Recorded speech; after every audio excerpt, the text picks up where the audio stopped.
हाय, hello, नमस्ते. तर आज आमचा केरळमधला आहे तिसरा दिवस. दिवसाची सुरुवात नाश्त्यासोबत होते, एका सुंदर व्ह्यूसोबत. त्यानंतर आम्ही पुढील प्रवासासाठी तयार होतो. पुढील ठिकाणी आम्हाला जायचं होतं मट्टुपेट्टी धरणासाठी.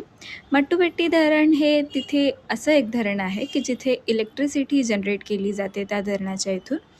तर आपण तिथे गेलो होतो. तिथे बघितलं गेलं तर तिथे नॉर्मल वॉटर फ्लोपेक्षा जास्त वॉटर फ्लो होता. त्या प्रेशरने तिथे इलेक्ट्रिसिटी जनरेट होण्यासाठी. म्हणजे आपण विचार करू, की तिथे इतके चहाचे मळे आहेत, तर त्याला पाणी कुठून भेटतं? तर हा तो मट्टुपेट्टी धरण आहे, जिथून इलेक्ट्रिसिटी जनरेट होते आणि सोबतच सगळीकडे पाणीपुरवठाही केला जातो. जाताना आम्हाला एक सुंदर व्ह्यू लागला होता. सगळीकडे जिथे नजर जाईल तिथे सगळीकडे चहाचे मळे होते. चहाच्या मळ्यांमध्येच आम्हाला बघायचं होतं, की चहा बनतो कसा?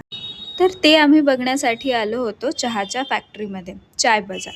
तिथे आम्ही बघितलं, आम्हाला व्हिडिओ क्लिप्स दाखवल्या गेल्या, की कशा पद्धतीचा चहा बनतो, की कशी सुरुवात असते. एक छोटंसं एक प्लांट असतं, त्या छोट्याशा प्लांटपासून छोट्या-छोट्या पानांचा कुठे-कुठे वेगळ्या-वेगळ्या प्रकारे उपयोग केला जातो, त्याची आम्हाला सगळी फुटेज दाखवली गेली.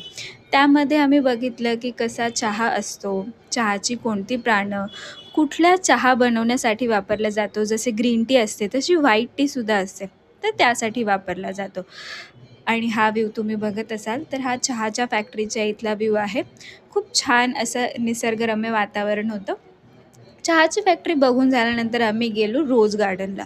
रोज गार्डनला पोहोचल्यानंतर आम्ही बघितलं मुसळधार पाऊस सुरू झाला होता. खूप जास्त प्रचंड पाऊस होता. इथे तुम्हाला फुटेजमध्ये इतका पाऊस दिसत नसेल, पण आम्ही उन्हाळ्याच्या वेळेत जरी गेलो असलो, तरी तिथे पाऊस खूप पडत होता. इथे तुम्ही थोडं बघू शकता, की इथे थोडे-थोडे पाऊस दिसत आहे. पाऊस पडत असल्यामुळे आम्हाला तिथेच थोडा वेळ थांबावं लागलं होतं. सगळीकडे खूप वेगळ्या-वेगळ्या प्रकारचे प्लांट्स होते, फुलं होती तिथे, खूप मोठी-मोठी फुलं होती. सुंदर असं ते पूर्ण रोज गार्डन होतं. आम्ही सगळ्यांनी खूप तिथे एन्जॉय केला. म्हणजे बघायला गेलं तर आम्ही उन्हाळा आणि पावसाळा हे एकत्रच तिथे आम्हाला एन्जॉय करायला मिळालं. तसंच आम्ही पुढे गेलो होतो, की जिथे प्रॉपर आम्हाला चहाचे मळे बघायला मिळतील. जसे तिथे थांबून आम्हाला फोटोशूट, फोटो सेशन करायला मिळेल, त्यासाठी आम्ही पुढे चाललो होतो. आणि तिथे खूप धुकं आलं वगैरे होतं, त्याच्यामुळे खूप सुंदर असं ठिकाण आम्हाला बघायला मिळालं. इथे आम्ही थांबलो होतो आमच्या शूटसाठी, जिथे सगळे प्रॉपर फोटोग्राफी करत होते, त्याच्यानंतर व्हिडिओग्राफी करत होते आणि तिथे काही लोकं पण होते, की जे परडी घालून फोटो काढून देऊ शकत होते. तर असं सगळं तिथे चालू होतं.